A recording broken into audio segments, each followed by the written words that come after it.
I want to introduce you to the law offices of Vincent W. Davis at 888-888-6582. They're advocates for the rights of parents, grandparents, and guardians in juvenile dependency courts. Losing a child to a DCFS CPS social worker based on an anonymous call, complaint, or your ex-spouse is not only horrific, but it's commonplace. Everyone will agree that there's nothing more valuable than one's child. You cannot afford to fight this alone. Call the law offices of Vincent W. Davis at 888-888-6582. Connect with an attorney today. That's 888-888-6582. Get your kids back. Hey, you guys, welcome to Fight CPS with LJ. Please look that number up. Call that number. It's a free consultation. Free. And Mr. Vincent Davis is amazing. He will give you very, very good advice. I'm sure of it. Hi, everybody. I'm LJ, and I'm here with my friend Stacy out in cold and hot Arizona. We were just talking about how night and day the weather is over there, and how Florida over here has just hot all the time. We used to at least have, like, a couple weeks of cold snap here and there, but I don't remember last time that's happened at all. So Stacey, what is the temperature like there now, if you don't mind me asking? It's been kind of weird. It's bipolar. I don't know. Sometimes we get some relief here and there. We've had showers scattered out, but then we pay for it the next week. It's like 108 again. We're like we're like almost 100. So we're getting a little bit of relief over here. Listen to that, you guys. She says relief at almost 100. Spoken probably like a true Arizonian.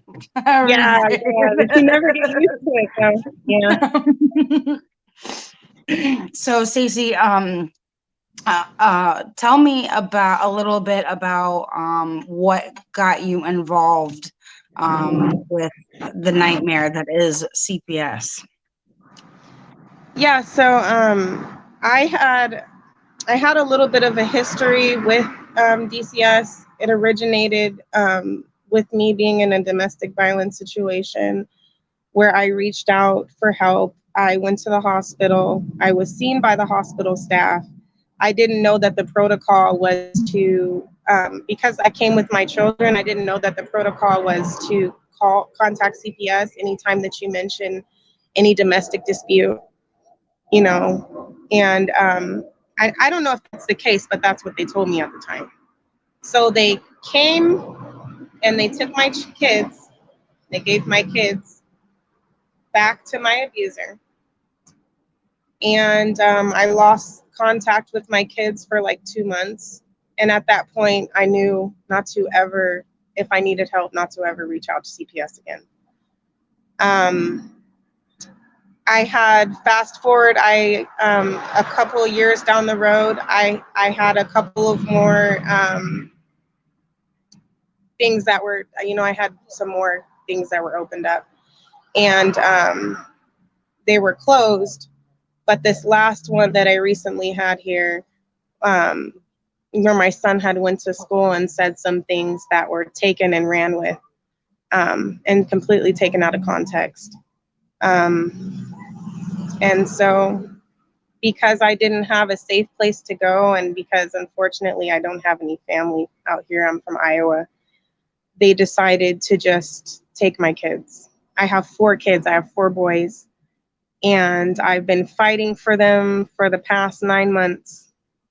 And fortunately, I'm looking at hopefully being able to close. Actually, I have court tomorrow.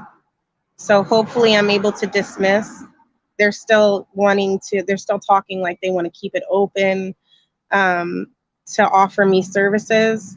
And it was funny because the services that they offered me, like parenting classes and things like that are protocol, something that they just want to check off the list. Everybody has to do it. It's a one size fits all.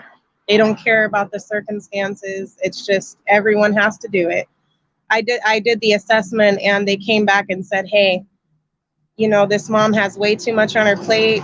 She doesn't need to go through all of these classes. This is too much. She's actually passed the assessment. There's no room to grow because she passed everything. There's Stacy, just like, no. light by you. I can't barely see you. Yeah, let me fix that. Let me. Sorry to interrupt you. See, you guys, and that's what's crazy to me is, you know, a parent goes and they are asking for help in a situation of domestic violence, and they're asking for help, and still they are, it's almost like they're re-victimized as the problem. I mean, why when you ask for help are you pegged as someone who needs to be re-victimized by an organization such as them? I mean, that's just crazy to me. That's much better. I can see you now. Thank you. Yeah, sorry about that. I know it's getting dark and I didn't want to like move the camera. Yeah, but I had it's like when they get their teeth sunk in. It's funny because my kids were first taken, I felt like I was drowning. I have no words from it. And I actually was also a victim of CPS, so this was my worst nightmare. I was actually taken from my mom. She was riddled with mental health problems. No, and my God, it's like all your life you've had to deal with them. Yeah, they took advantage of her because she didn't know any better, So And that's what they do. Yeah. They took advantage of that. So when they first took them, I felt like I was drowning, and I allowed them to take my children under the threat of coercion and being scared into. They basically took my kids, and I agreed to it because I was just like, whatever I need to do, whatever I need to say, just please don't take my babies. Like, I was desperate, and I made statements that were incriminating. And basically, all that CPS has is what you say. They didn't have any physical evidence of anything. They took my kids and they interviewed them. They took them and they took them into other rooms and forensically interviewed them. I know that they asked leading questions, and my kids were terrified. And I wasn't there, to, I don't know. I don't know what was going, you don't know how children process things, how they understand it at where they're at developmentally. It's just like. How old are your kids? I have, well, they had them for about a year. Now I have a 3-year-old, a 4-year-old, a 9-year-old, and 11-year-old. Oh, wow. And they're all boys. Yeah. Mine will be 4 next month. And, I don't know if you watched the, not my last show, but the show before that. So not last Tuesday, but the Tuesday before that, we were on with Nico, and she, for 5 years, had zero communication with her daughter. And her daughter is under her roof tonight. And so, I mean, it gives me chills because that is the exact story that everybody needs to hear. When, we feel like we're drowning, we feel like it's hopeless, we feel like it's just going on and on forever. I mean, my case opened up in the end of 2020, and still I don't have my kid back, and I wasn't the issue. You know what I mean? Like, I mean, they really do use everything against you, whatever they can.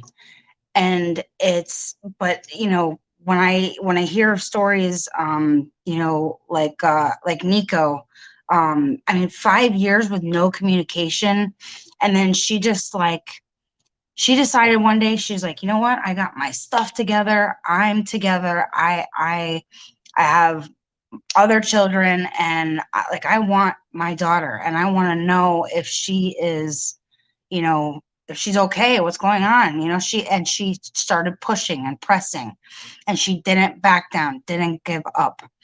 And as hard as it is, and that's why I think I kind of don't feel good today. You know, I don't know if it's a cold from Florida, or if it's just the stress, you know, the rundown from what we've got to do, the case plan, the services. But where the hell are the services for the children is what I want to know. My son has not got any. I don't know about your kids, but none. I don't know, but I'm going to tell you that when I called my 11-year-old on the phone, mind you, he was 10 at the time. And when he came back home, he told me, Mom, they put me in a group home where it's not appropriate for, it was only for 13 and up, and it was not appropriate for me. I can hear these kids in the background making inappropriate comments. My son came back, he was basically being bullied every day. I was calling that hotline every single day and saying, this is not okay. You guys need to do something. And when I called my son, it was like I was calling to a jail. If I felt like I was calling to a juvenile, like to a juvenile detention center. Really? What do you mean by that? Because I could hear the kids in the background. They were harassing him. They would pick up the phone. I could hear him being bullied. The staff were mean to him. They would make inappropriate comments. I even had one of the people who drop off the kids and coordinate the visitation, watch it, you know, make a comment like, one of the men who live in the group home is very aggressive with the children. And I'm like, so, but you guys know this and you don't, I mean, who do you tell? And it's like, all I could do was call the hotline. I mean, I was on the phone and had one of them threaten me. Like, and so it's just. They do nothing. They do freaking nothing. You know, like, our little ones, okay? You know, you got two little, I mean, they're all little, but the little 3 and 4-year-old and mine will be 4. What about the trauma that they experience being separated from their parents? And like mine is pissed. I mean, he is mad. And, you know, my sister, who has guardianship, temporarily, very temporarily, you know, she wants to throw names and say that he lacks empathy, or he's on a spectrum of, you know, some kind of a psychosocial behavioral disorder. Well, no, he's mad. You know, and he got kicked out of preschool because he was getting too aggressive. How the heck do you kick out a child that you know is going through this situation, not with his parents, and not receiving any kind of therapy or more share, like time with the parents, or include the parent, anything? How do you do that? Yeah, what's disturbing about when they're in that age, DCS really likes to take and run with them because they're in an age where they can't articulate what they're feeling, but they act out and they're showing. Like my 2-year-old, I keep telling them he's in a critical state of development. All children are, you know, their brains are almost fully developed by the time they're 3, about 80%. So that time that they're supposed to be attaching, they're not. And then when they're acting I'm so worried for that, aren't you? They can't talk and they can't say. And my son started acting out and he started doing some sexual things. And they tried to chalk it up to, oh, someone's touching him, and that it happened at one of my visits. This was their last attempt. And I spoke with the psychologist in one of my CFT, and she immediately said that's a trauma response, and she shut it down. And I had already looked it up when they first mentioned it, that my son was having a trauma response. You'll see all kinds of weird stuff where kids will act out because they can't say what they're trying to get across, and the adults are not listening. Oh my God, that just makes my face hot. Just, I am so sorry. I mean, the poor kids, you know, I mean, we're suffering. Yes. I mean, the family suffers tremendous trauma, you know, and I don't understand because I don't know if you still have a court appointed attorney or what your situation like that is, but, you know, I tell my court appointed attorney and they just kind of like blow me off, you know, that it's no big deal. You just need to do this and this and then, you know, that'll satisfy the court. Well, I've been doing that since 2020 and you guys keep adding stuff to the list. Is your court appointed attorney, is he filing anything? Because when I first started, my attorney, my court appointed attorney, I got lucky, told me, just work with DCS outside of court. They told me that they would give me my oldest back first, and then they would go, you know, slowly down the line to the youngest. And everything that they told me from the beginning was a lie until I got lucky in the middle of my case, my court appointed attorney changed. And the attorney that I got started filing stuff. And that's when people started moving. But I was so hot at the beginning of my case. I was like, nothing is moving. I vacated my temporary cut, like my first hearing. And like I was saying, I felt like I was drowning. Well, I came across the show and this was everything. This show has helped me win my case. I kid you not. Like, I talked to Miss G, and initially, and I didn't have the funds to be able to, unfortunately, you know, educate myself to fight pro se or get an attorney and drop $15,000 on my kid. And even if I did, sometimes in some cases, nobody's gonna have the, you know it all to be able to go in and fight these people because they operate under their own jurisdiction. They don't even operate under the color of the law. They fight under their own like private court and they don't follow the law. I don't know how I mean, it goes state by state, kind of county by county. But you know what the sad thing is we, the people, voted them up as high as we did because we didn't know any better. We had no idea what animal we were grooming and allowing just to do as they please. But what blows my mind is that it's still going on. I mean, they have such like a like invisibility cloak or something over them. This armor is so thick with this organization. I mean, it's disgusting. I think if you started digging, there'd be some really nasty stuff under there. I think that it's so corrupted. There's so many layers of corruption because, for one, I know Arizona's really bad. I'm not gonna talk about Arizona like, oh my God, it trumps everywhere. But if you look at the statistics on just kidnapping alone, yeah. Okay, I think DCS is heavily involved in that. Do you know how many thousands of children go missing in this state? And they're just gone. Sex trafficking rings. I was terrified. So I mean, like, I can't even wrap my mind around it still, how something so illegal is going on in the law, in the eyes of the, right under the law, and it's legal. How is something illegal legal? I don't. Right, and they call it justice. So how long has your case been going with them? So it had been since October.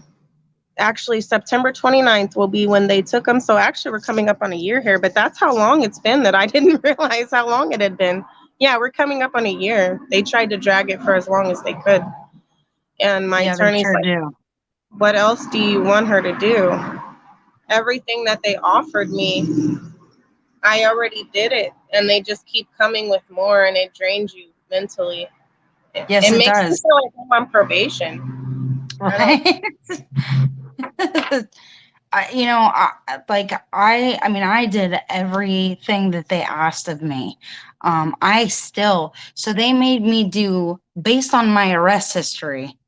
Okay, I don't know if you know, if you've seen my shows, particularly, but I have a traumatic past. I witnessed my mother murdered by my stepfather of 11 years, and I was the sole surviving witness at 18. So I didn't deal with it for a very, very long time. And then when I did deal with it, I drank a lot of liquor, and I was not a happy drunk after a certain period of time.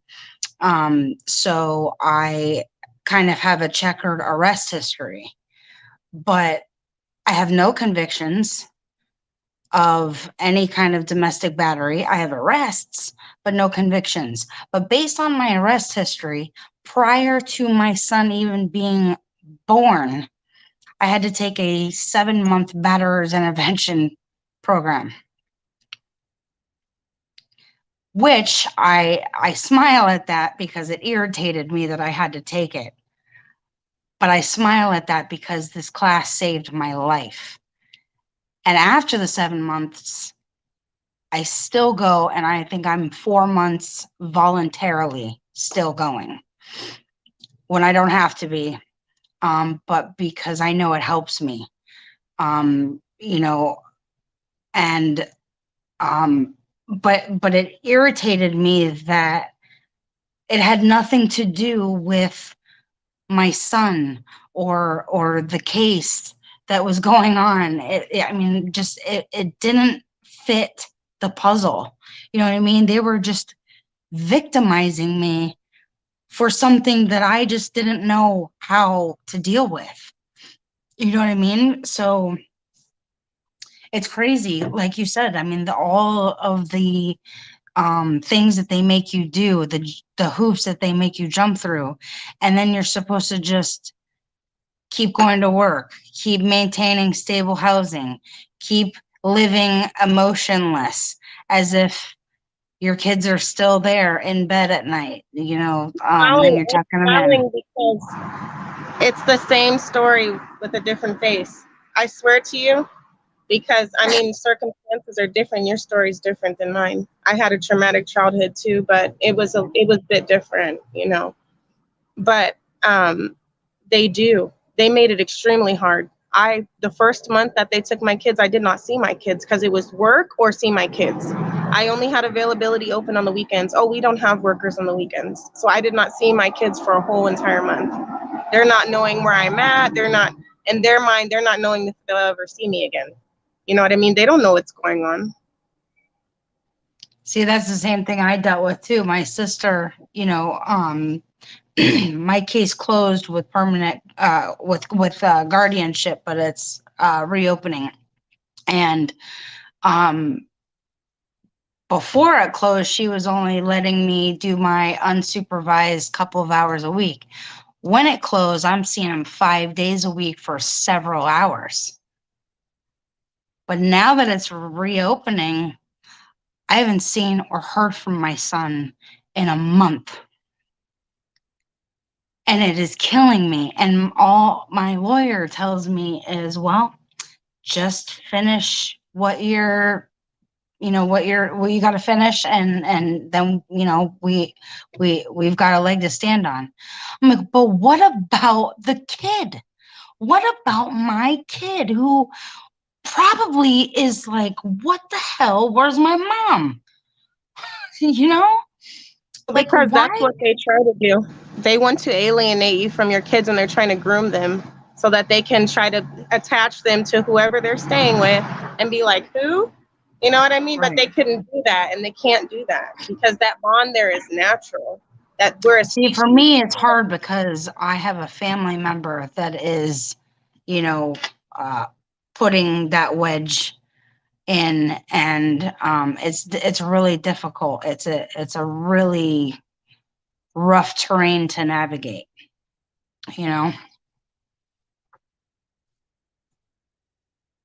I mean, Oh, I'll navigate it.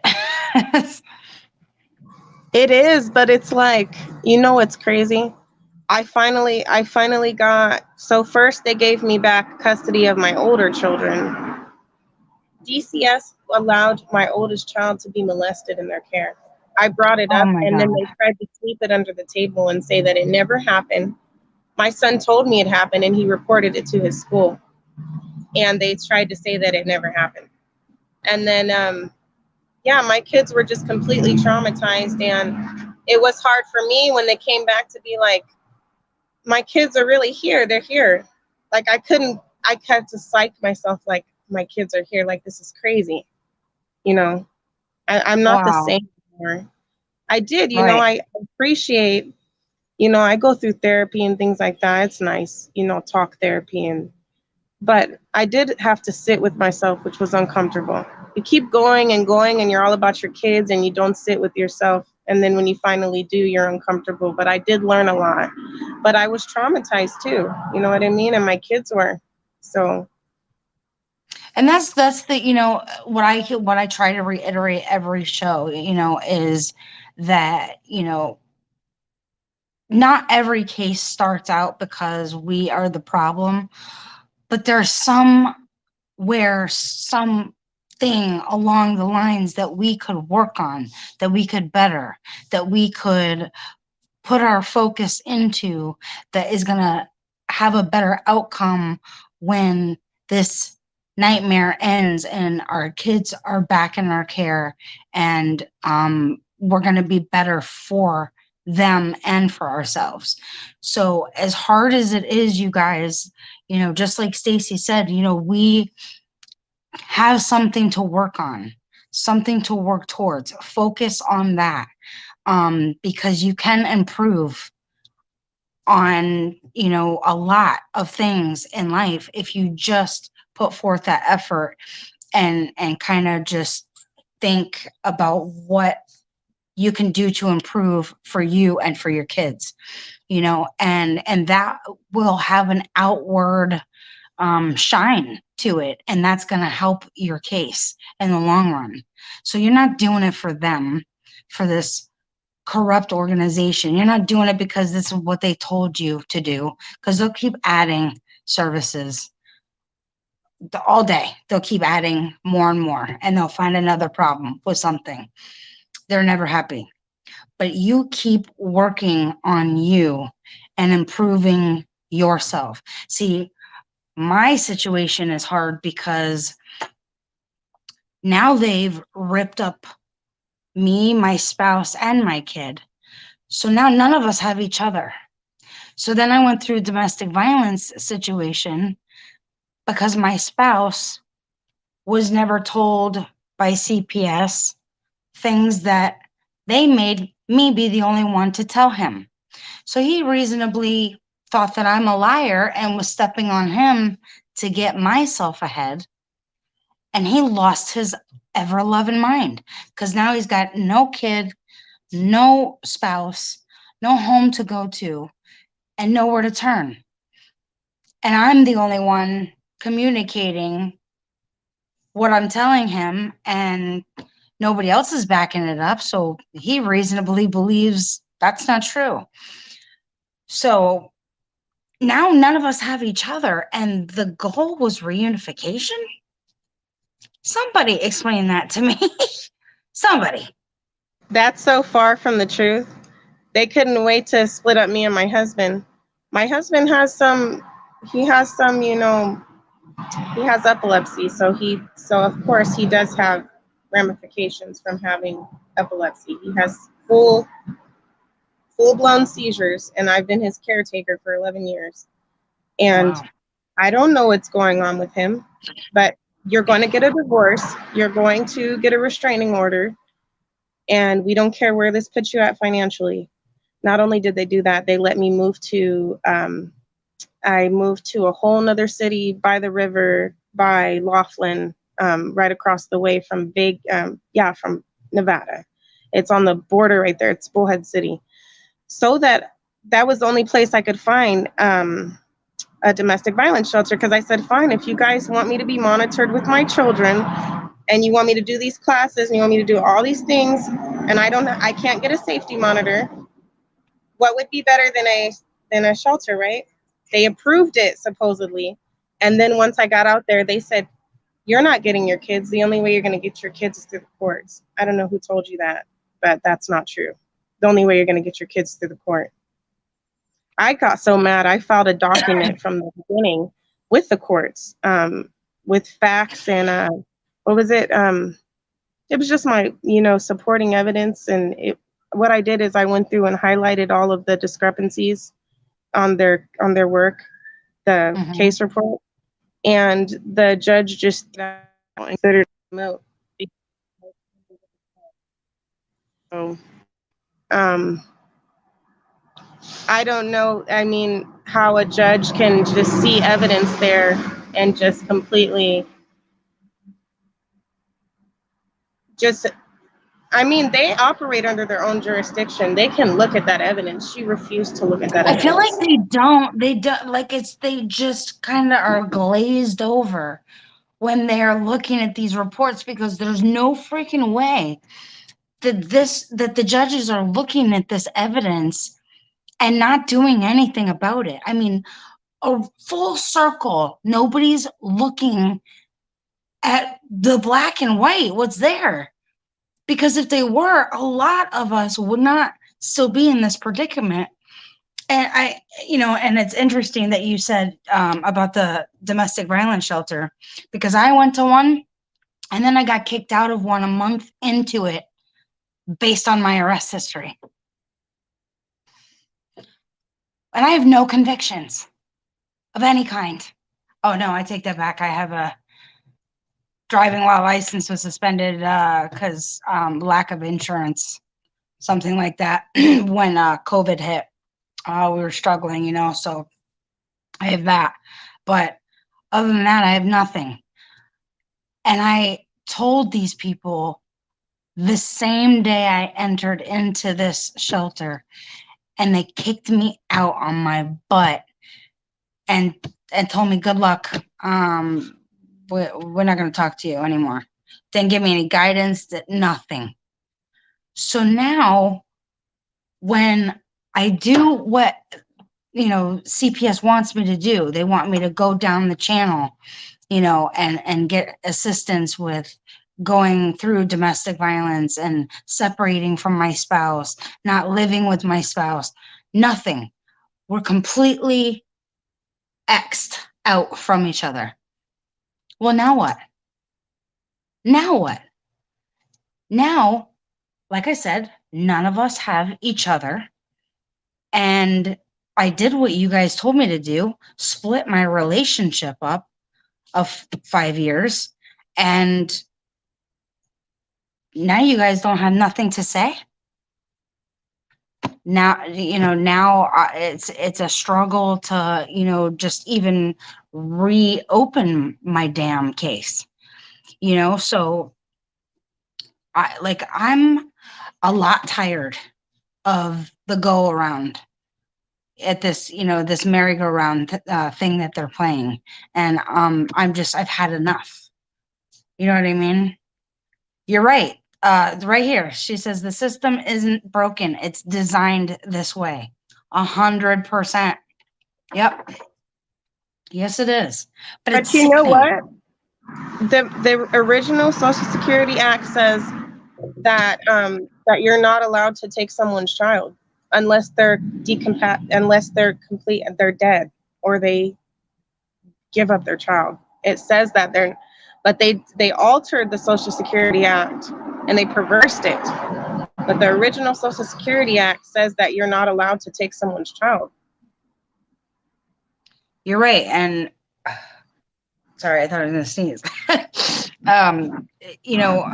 And it's funny because I was in a store the other day and I had this nice lady approached me, and she recognized me from the show, I guess, because we were friends on Facebook or something. I don't remember. But her and I had a long talk about it's all in your wording. If you say in your argument, this is my child, you can't take them. She was very informative on everything is all about the words we use, how we convey what we are trying to claim. And it kind of gave me a lot of ideas on, how I can navigate my case a little bit further and fight for myself.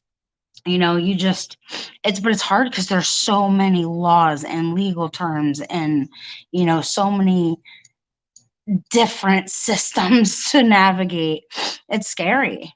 It's like, people are very nervous because at first, of course, like what you said, you'll do anything, whatever it takes just to keep your kids. Like, what, like, okay, you want me to lay down on fire? No problem. Whatever it takes. And they manipulate that and they use that vulnerability in us. And it's scary. This person says, I have over 13 services. None of these providers have a clue about me, nor do I know what they are. That's true. I mean, you have all these services, but they don't really, like my caseworker and her supervisor, I did not meet them the entire case. I think 15 months had went by. And then based on a claim that my spouse was living in the house that I said that he was not, because they had asked me to not live with him in order to get my son back. Then they showed up at my doorstep. Not to meet me, see me and my kid engage in activity together, not to even meet my child. The guardian ad litem has never even met my kid. The guardian ad litem is a whole nother, let me tell you, she comes to court and she fights the reunification of my children. This woman has never talked to me. I said, I'm going to make everyone in every part of this party, I'm going to become friends with them. I'm going to get on, I'm going to get them on my good side. I might not like them. You're I don't like supposed to do that. You're supposed to work as a team. And guardian ad litem came to court and recommended that they came to court and they attacked me. The judge attacked me. She mentioned things and out of my report that were not in there. She made up things. Everyone attacked me. I'm a victim. I'm supposed to be a victim of domestic violence, but here I am again. For you to take the courage to reach out for help, and then once you do, know that you have this uphill battle, and now you have to prove to everyone, that you're just being re-victimized all over again. It's like, what did you do? What did you do to make that happen? Exactly. And so true. I invited her into my home. I said, come speak to my children, come see my home. I want you to come into my home. Even though this could have backfired on me, but I'm like, you need to talk to me before you're coming and talking about my character. You don't even know me. You've never talked to me. Yet you're making recommendations 100%. about my children when you've never even spoken to me over the phone. I'm a document to you. Yeah. Yep. See, mine has been against reunification the entire time. Still, never met me, never met my son, never met my spouse, never seen us engage in anything, never seen my face. Yeah, but how in the hell can he do his job? Ask her if she's spoken to placement. They're supposed to do independent study. They're supposed to independently, you guys gotta look at what the jobs of these people are. Because I don't know about y'all, but my team wasn't doing their jobs. I have been doing my job, but I've been getting railroaded in the same sentence, and now I've got, a situation where, like, what the hell do I do? Do I get back with my spouse who I never wanted to part from in the first place? Or is that going to hurt me because they're going to say, oh, well, you experienced domestic violence and you just went right back to it. But it's because of what you guys did to us. You know what I mean? And it's scary. It's a scary process because That's what you they'll don't do. They'll really, put who you do in you a talk to? position, and then they'll go, oh, look. Oh, she's crazy. Look, she has no house. She doesn't have it. But you put me there. It doesn't make any sense. You feel like crazy. Yep. I mean, you're right, and thank God, like you said, for therapy, because I mean, not only did I start really addressing my trauma that I hadn't addressed in a long, long time, and I just I feel neurotic because it's like, which way do you turn? Because they're not happy no matter what the heck we do. No matter what, you know?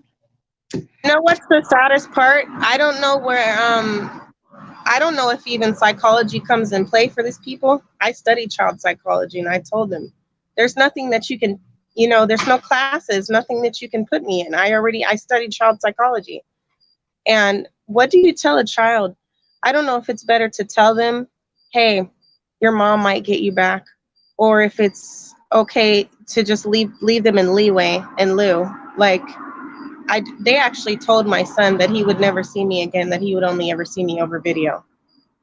And it's like, what do you think that does to a Yet they child tell psychologically? you, don't tell them You're that not you're allowed coming to tell home them soon. anything.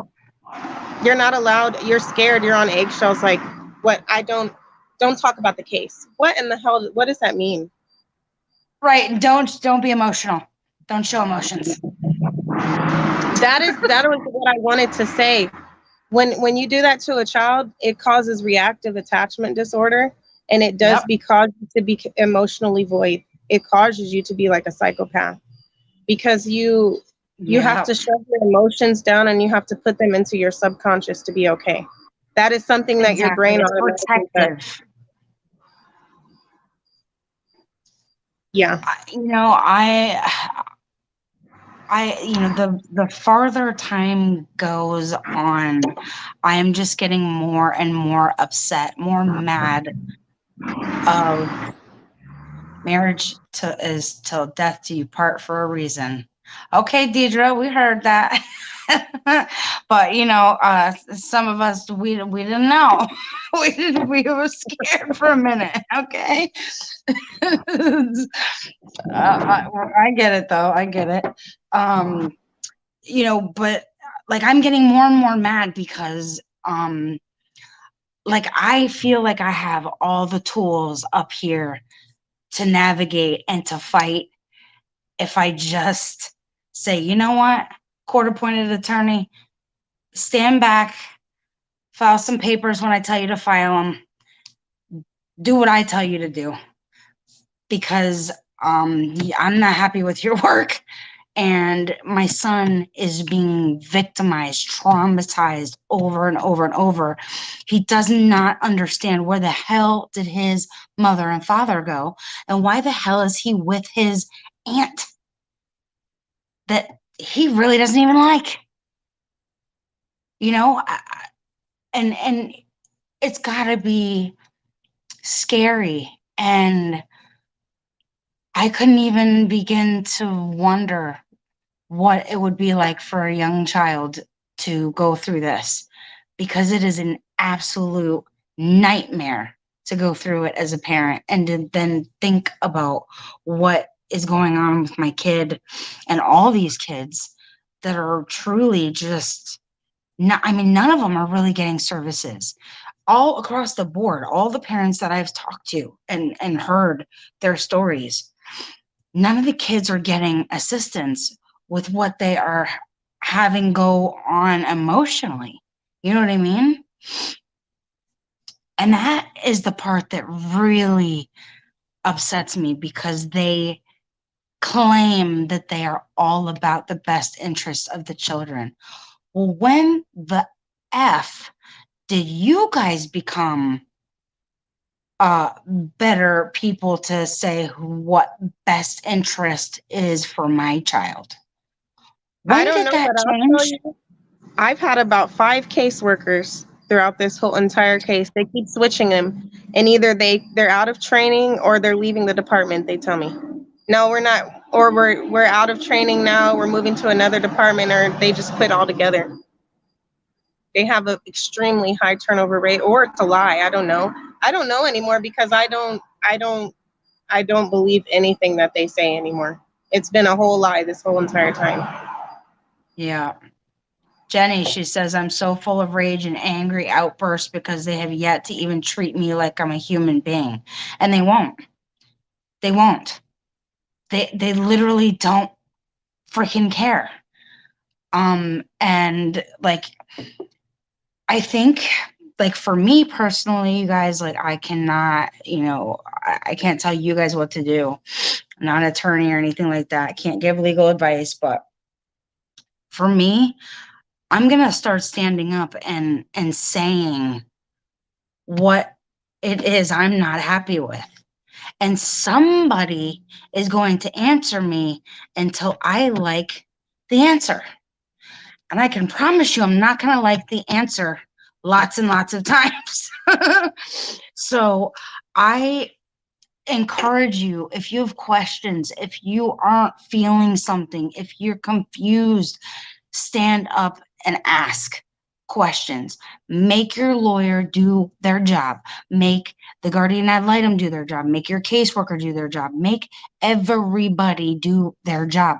Look up what their jobs are and what they're supposed to do.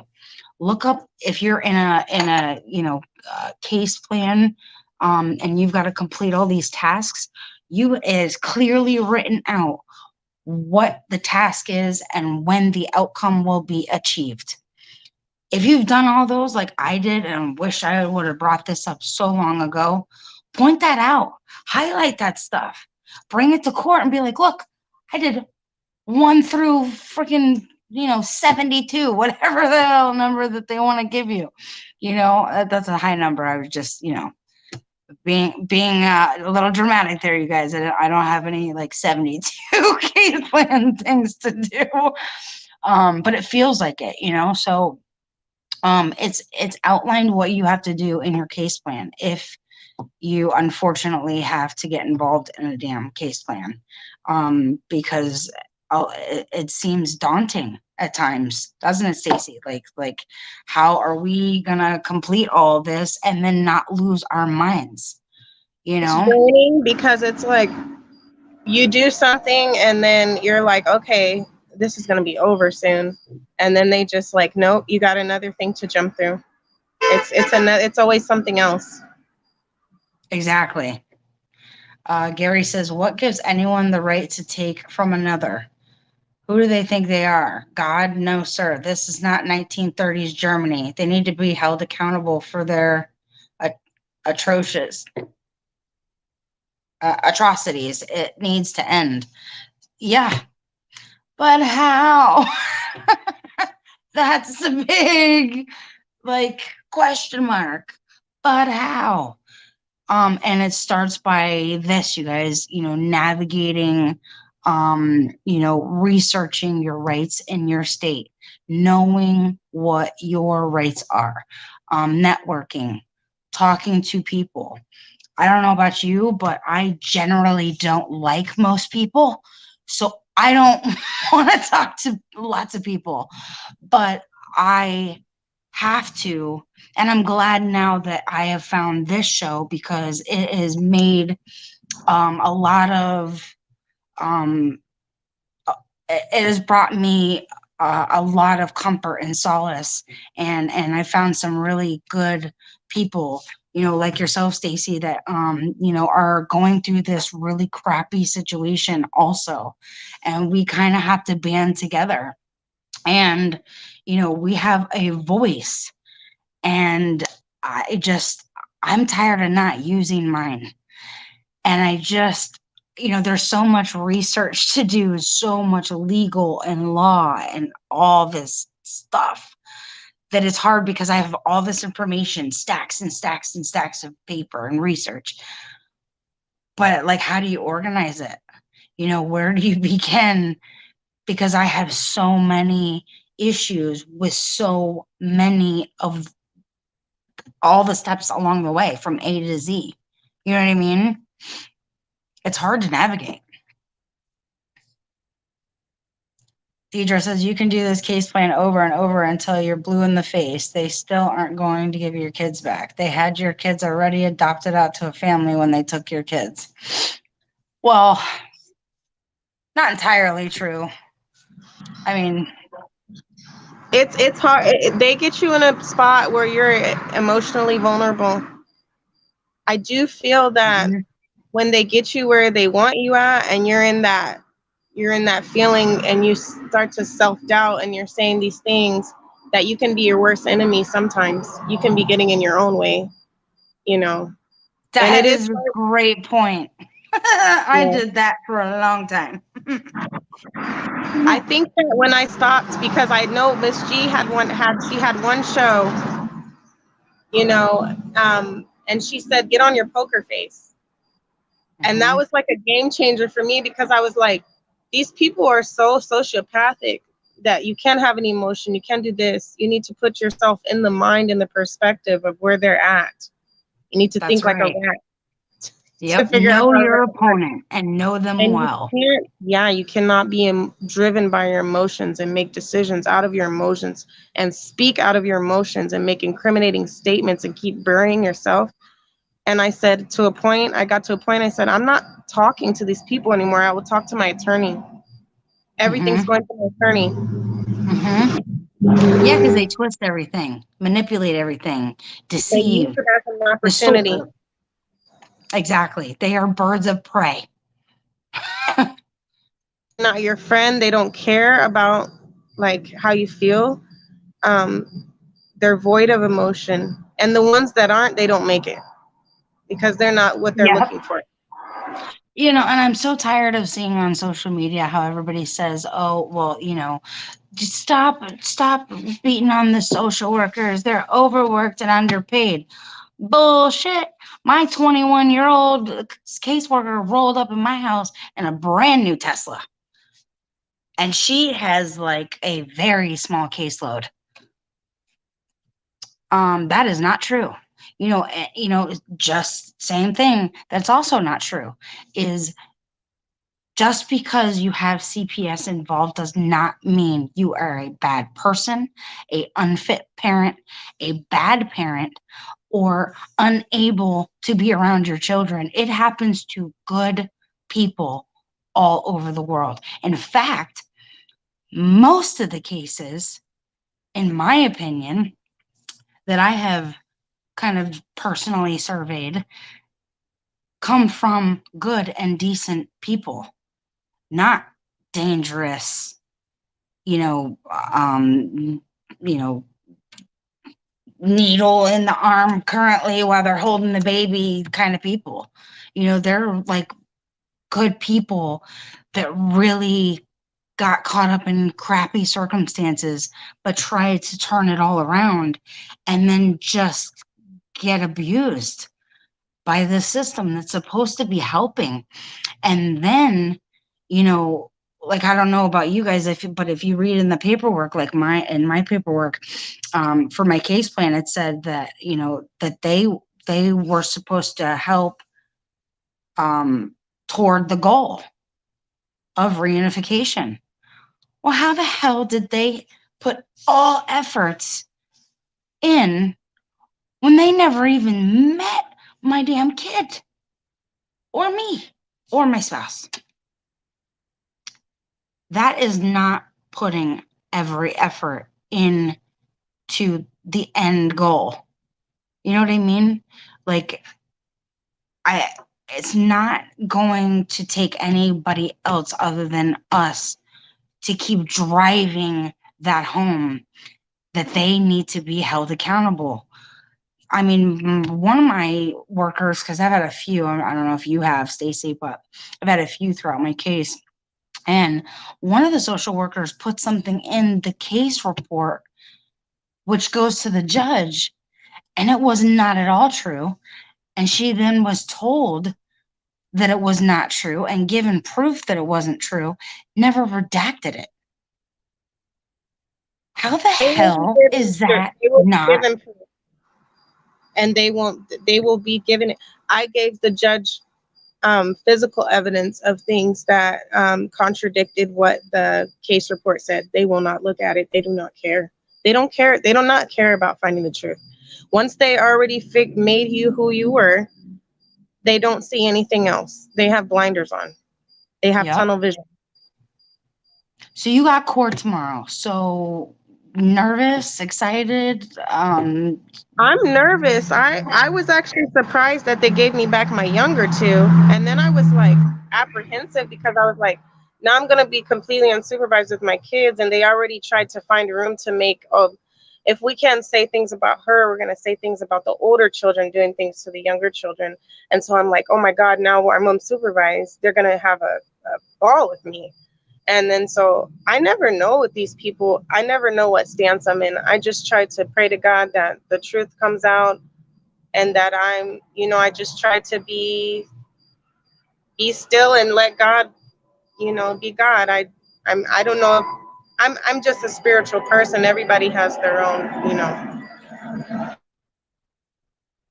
I like that. And I agree. And congratulations for getting the two little ones back. And the other ones are coming hopefully right behind them, so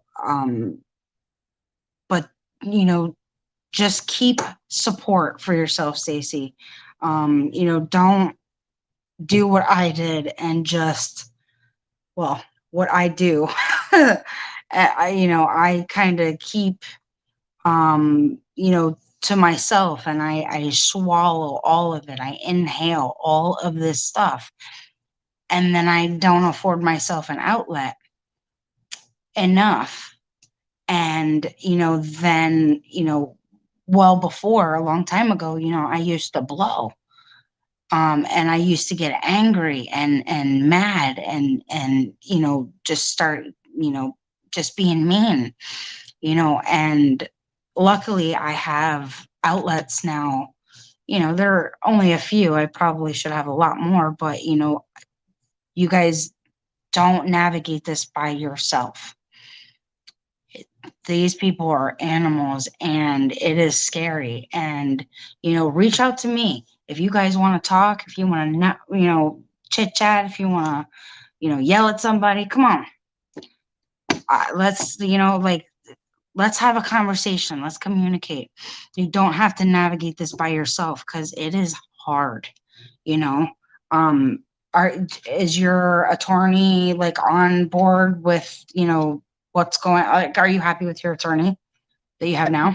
He's a little fireball because, like I said, I got lucky that he came in on the end of my case. My attorney dropped my case. She was completely complacent. She was probably in collusion with the courts. She wasn't moving anything. She wasn't They work making for any the noise. same department.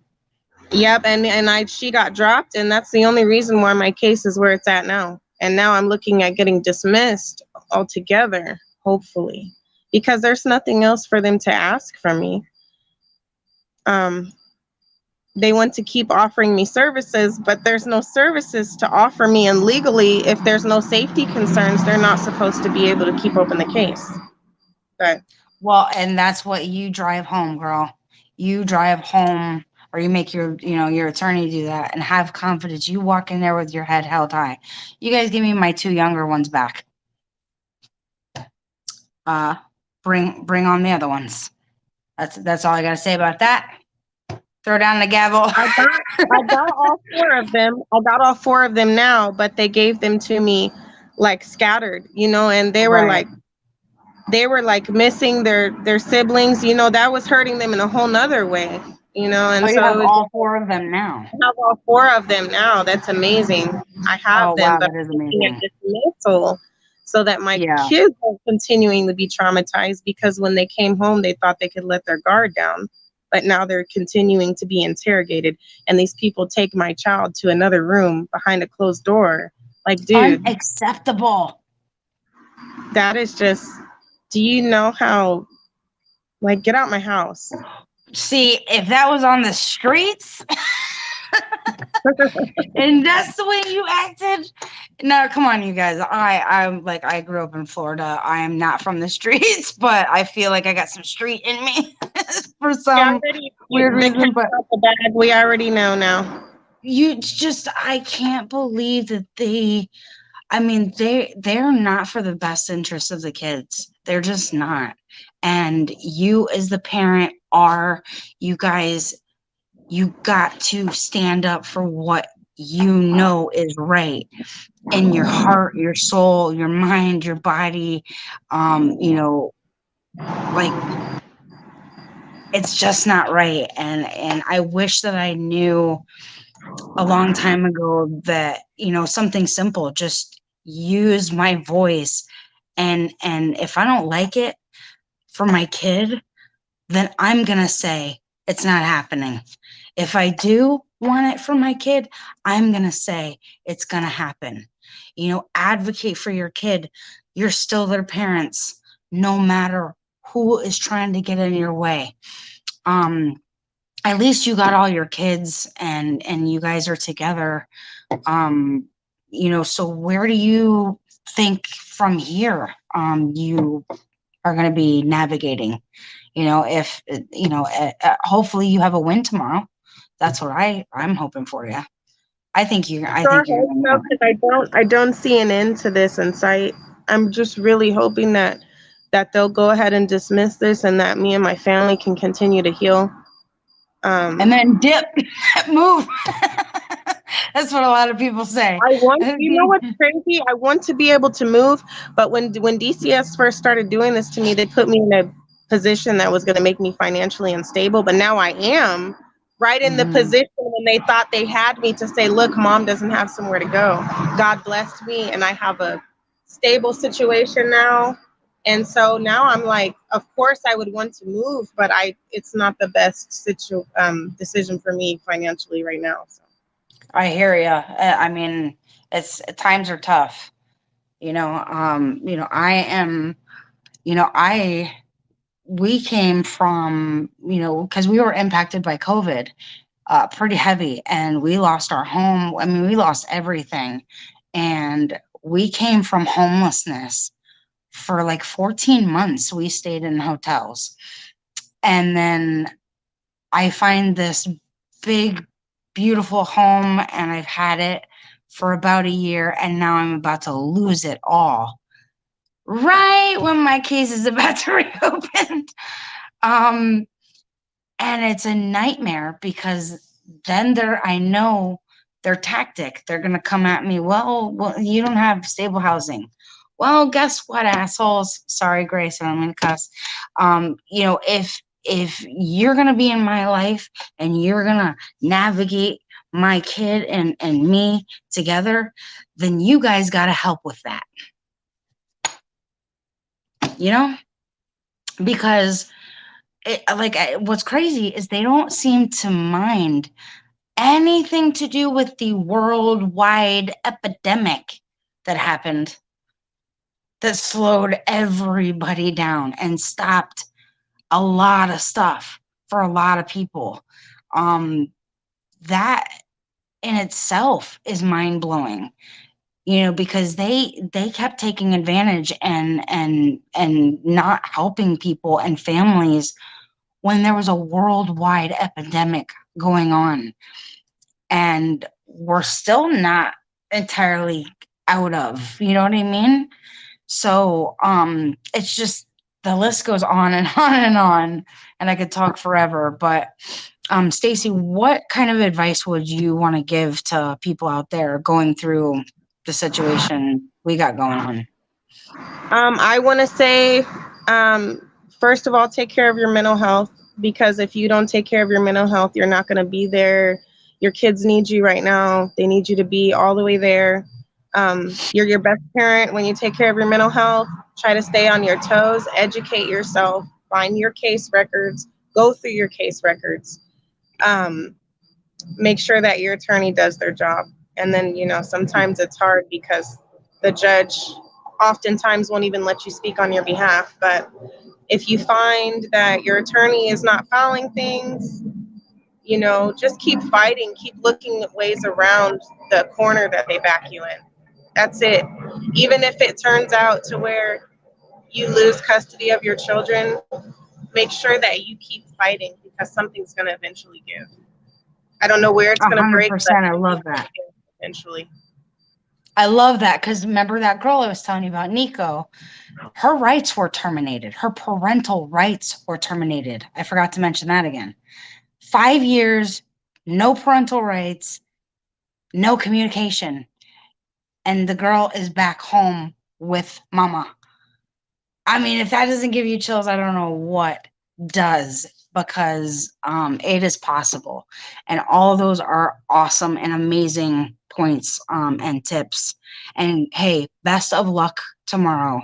You got this. Give them hell, because you know, your family has earned it and deserves it. And thank you very much for coming up and being on the show with me. And I would love to hear what happens. So if you want to come back, you know, I don't know, next week or whenever you can, and give us an update. We'd love to hear what happens with your story. And I would love to, you know, keep in touch. Hope that I have good news. I sure hope so. You will. I know it. don't I know it. feel. You will. You don't know how to feel. You're like, should I be hopeful? If I'm too hopeful, will it not? You know what this is? It's I'm an not alpha omega sign. Oh, that's beautiful. Yes. It's upside down and you can't really see it, but you know, for those of you that are spiritual, God is the beginning and the end. He will decide, or your higher power. You know, you guys, let's all like put Stacy and her family up in prayer, and you got this, girl. You're gonna do it. I know it. Please message me something and let me know how it goes tomorrow. Okay. Good luck. Sure. And you got this. I just know it. Thanks so much for being on the show. I appreciate it. And you guys have a great night. Of course. Yeah. It was great talking to you. You guys have a great night, and keep positive, keep the good fight, and stay strong. Don't back down. Keep fighting for your kids. They need you. They always are going to need you to keep fighting. So keep fighting. Keep fighting the good fight. Have a great night, and I'll see you guys next Tuesday. Fight CPS with LJ. Bye, Stacy.